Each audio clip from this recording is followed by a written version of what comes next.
Et si l'IA nous remplaçait? 30 mai 2023. Ce jour-là, le monde de la technologie retient son souffle. Une lettre ouverte est publiée. Elle est signée par les esprits les plus brillants de notre époque. Les pères fondateurs de l'intelligence artificielle, les PDG d'OpenAI, Google DeepMind, Anthropic ou encore des chercheurs du monde entier. Le message tient en une phrase. Une phrase qui fait froid dans le dos.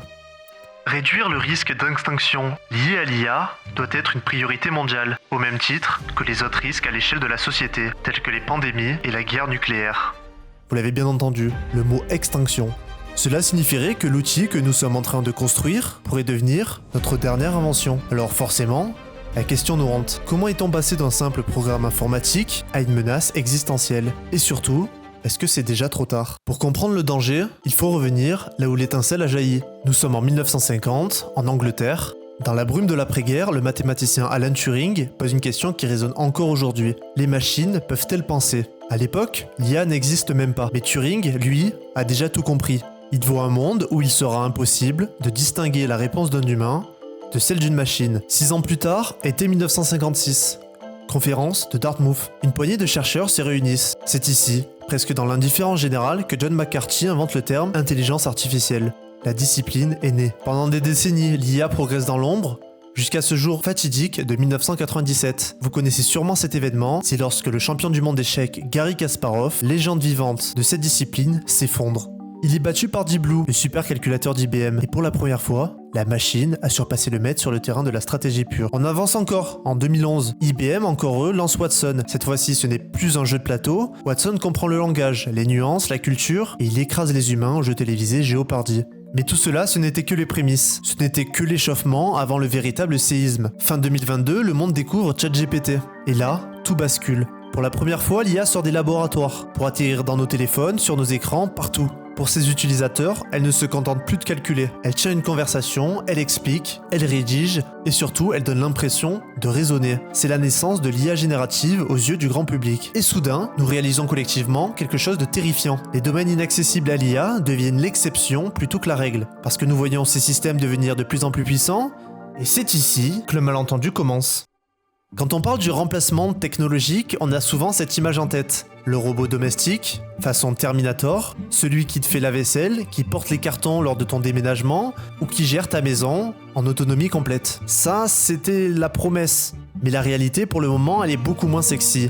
Oui, littéralement. L'IA qui est en train de bouleverser nos vies n'est pour l'instant pas venue pour soulager nos dos ou nos muscles. Elle est surtout venue pour défier nos cerveaux. Et c'est ce changement de cible qui nous amène directement à la première incohérence de notre époque. Pendant longtemps, pour se rassurer, les experts citaient le paradoxe de Moravec. Ce principe, formulé dans les années 80, disait que ce qui est difficile pour un humain, le calcul, les statistiques, est facile pour l'IA. Et ce qui est facile pour nous, marcher, avoir du bon sens, se repérer dans l'environnement, est incroyablement dur pour elle. C'était notre bouclier. On se disait, les machines feront les maths, nous ferons l'art. Mais ce bouclier vient de se briser, et l'IA générative a inversé la logique. Aujourd'hui, l'IA excelle là où on ne l'attendait pas, dans la créativité. Elle écrit des poèmes, elle code, elle peint même dans le style de Van Gogh en seulement 4 secondes. Et attention, même la dernière forteresse, celle du monde physique, commence à trembler. Mais soyons lucides, pour l'instant, le tsunami est d'abord numérique. La question se pose donc brutalement pour nous, les humains, si la machine s'attaque à la logique, à la créativité et bientôt au mouvement, quelle est notre valeur ajoutée? Et tout ça, ce n'est plus de la théorie. L'impact sur l'emploi a commencé, mais de manière insidieuse. Prenons un exemple récent et frappant, Accenture. Le géant mondial du conseil a annoncé se séparer de 19 000 employés. Et l'argument lu entre les lignes est glaçant. Beaucoup de ces profils ne correspondaient plus aux besoins actuels, transformés par la technologie. On a aussi vu Amazon supprimer 27 000 postes. Pourquoi? Parce que l'IA est en train de briser totalement l'échelle sociale. L'IA est infatigable, elle connaît tout Wikipédia,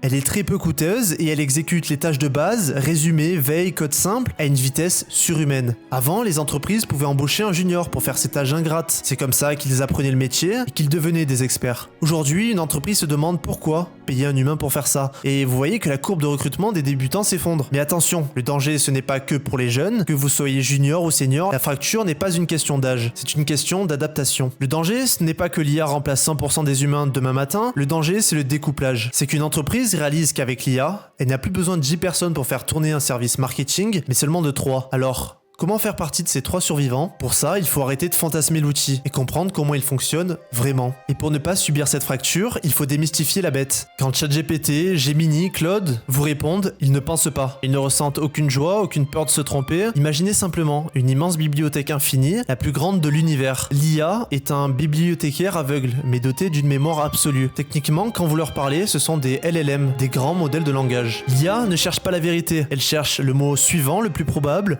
Si je vous dis le chat boit du, votre cerveau prédit statistiquement les, et l'IA fait exactement la même chose, mais avec des milliards de paramètres et sur l'ensemble du savoir humain, disponible sur Internet. C'est un miroir, oui, un miroir ultra sophistiqué qui nous renvoie notre propre culture, recombinée à l'infini. Et c'est là votre premier espoir. Parce que l'IA n'a pas d'intention, elle n'a pas de vision. Si vous ne lui posez pas de questions, finalement, elle reste inerte. Elle n'a pas d'envie, pas d'ambition. Par exemple, elle est capable de simuler l'audace, mais elle ne peut pas être audacieuse. Car l'audace implique de prendre un risque. Et un algorithme ne risque rien. Alors si la machine est puissante mais sans volonté, qui va gagner à la fin ? Et cela nous amène à la solution concrète. L'IA n'est pas une vague qui va juste passer, c'est une révolution comparable à celle d'Internet, mais avec une différence fondamentale. Internet nous a donné l'accès à l'information. C'était une bibliothèque universelle. L'IA nous donne l'accès à l'action. C'est un agent universel. Et d'après moi, nous entrons dans l'ère du centaure. L'image est parlante. Dans la mythologie, le centaure est mi-homme, mi-cheval. Il combine l'intelligence humaine et la puissance animale brute. Et c'est exactement ce qui se passe avec l'IA. Et les chiffres le prouvent de manière irréfutable. Regardez cette étude fascinante du Max Planck Institute sur un diagnostic médical. L'exercice, trouver la bonne maladie à partir d'un dossier patient. Le médecin seul, 51% de précision. Deuxième étape, on crée un collectif. On va augmenter le nombre de médecins. Petit à petit, on va passer de 1 médecin à 2, puis jusqu'à 5 pour obtenir une précision de diagnostic à 77%. Même chose pour les LLM. On crée un collectif d'IA avec une précision à 73%. Et maintenant, cerise sur le gâteau, on crée une intelligence hybride. L'objectif n'est pas d'augmenter le nombre de médecins ou d'IA pour améliorer la précision. Ici, on décide de créer une intelligence composée d'humains et d'IA en même temps. Ce qu'on remarque, c'est le collectif hybride qui gagne, toujours. Pourquoi ? Parce que l'humain et la machine ne font pas les mêmes erreurs. L'IA va manquer de contexte social, l'humain va manquer de mémoire encyclopédique, et ensemble, ils se corrigent. La leçon à en tirer ici, c'est que la valeur de votre travail est en train de se déplacer. Jusqu'ici, on était payé pour produire. Mais l'IA a gagné cette bataille de la production brute. Et désolé de vous l'annoncer, mais elle le fera toujours plus vite que vous. Mais c'est précisément en s'alliant à cette puissance que vous allez devenir indispensable. Votre nouvelle compétence reine, c'est le jugement. L'IA est votre moteur, elle peut générer 10 diagnostics, 10 articles ou 10 stratégies en une seconde, mais vous restez le pilote. C'est vous qui devez sentir laquelle est la plus juste, la plus pertinente ou la plus adaptée émotionnellement à votre client. C'est cette alliance qui vous rend plus fort. La vitesse de la machine couplée à l'intuition de l'humain. Vous n'êtes plus l'ouvrier isolé qui pose les briques une par une, vous devenez l'architecte à la tête d'une armée de bâtisseurs infatigables.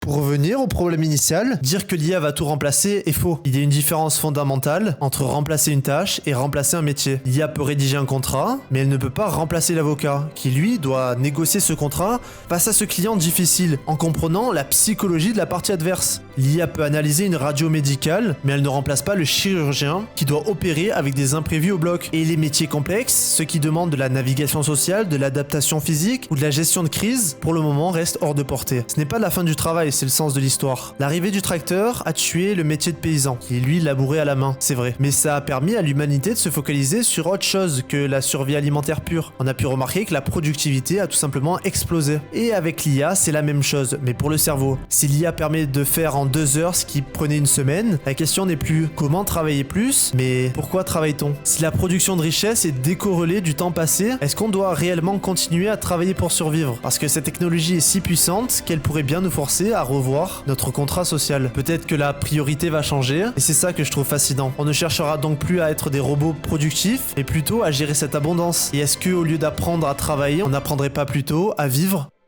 Alors, pour conclure, je vais répondre à la question du titre, l'IA va-t-elle vous remplacer ? La réponse est non, l'IA ne va pas vous remplacer, elle va vous changer. Nous avons sûrement entre les mains l'un des outils les plus puissants jamais créés par l'homme. Une intelligence quasi infinie, disponible pour quelques euros, capable de coder, d'écrire, d'analyser et de créer à une vitesse lumière. Ne soyez pas celui qui regarde le train passer en ayant peur, montez dedans. Apprenez à l'utiliser, apprenez à lui parler, car dès demain, la barrière technique va sauter. La seule limite, c'est votre imagination et votre votre capacité à guider la machine. Vous êtes le pilote, elle est le moteur. Avant de mettre fin à cette vidéo, je vous laisse avec une dernière réflexion, une question ouverte pour la suite. Si nous avons un assistant qui fait tout à notre place, qui réfléchit à notre place, ne risquons-nous pas de développer une forme de dépendance cognitive? Et si demain l'outil s'arrête, serons-nous encore pensés par nous-mêmes? C'est à vous de décider dans les commentaires.